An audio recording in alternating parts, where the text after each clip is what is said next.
Fox 5 Health News, new recommendations call for screening new moms and pregnant women at risk for depression. Experts say doctors need to act before a patient is already depressed. Joining us now is Dr. Jennifer Caudle from Rowan University. Okay, Doc, what gives? So this is super important. I'm a fan as a family doctor, and we know that perinatal depression affects 1 in 7 women. That's depression that occurs while a woman is pregnant or shortly after. And this can have negative side effects for not just the woman, but the baby as well.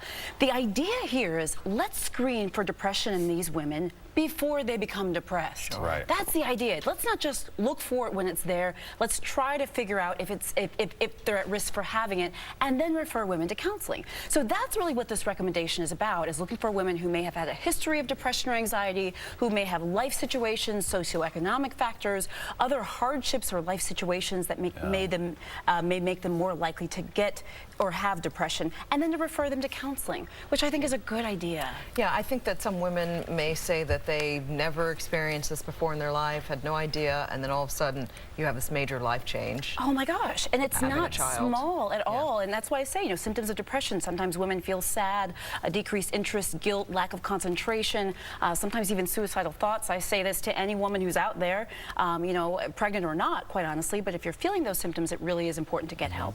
Yeah, without a doubt. Yeah, for sure. Okay, let's talk about this. Everybody can relate to this, Yes, I think. Eating lots of over-processed food Look at that, wow. could take years off of your life. Researchers say it includes ready-to-eat meals that are all the rage right now. What do we mean specifically by ready-to-eat meals? Okay, what they mean is all that yummy stuff that we see on grocery store shelves. That's prepackaged, like muffins, biscuits, cakes, candies, like all that sort of processed stuff.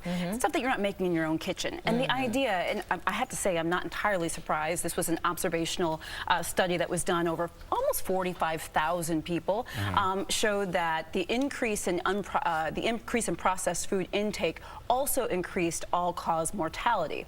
Now you say, okay, well, we need more studies, obviously, but this is not that far off from what we might imagine, right? Because processed foods have salt, they have sugar, they have fat, they have calories. What can those things lead to? Diabetes, heart disease, high blood pressure, so many other conditions, even cancer. We know that processed meats actually can increase the risk of cancer. So is it surprising? Not entirely. It's just another Not at all, wake-up right? call. I mean, they're processed to taste good, but not to be good for us. Right, and if we're eating processed foods, that means we're not eating other things like fiber and whole grains and fruits and vegetables and things like that. And it's very sneaky, though, because people may be thinking that they're doing well. The deli counter is another place, a lot of prepared foods there. Yes, absolutely. Not necessarily muffins and all that stuff, but just like literally some of the salads. But even processed meats, deli meats can have problems and things. So I always say the best way to eat is to make it yourself.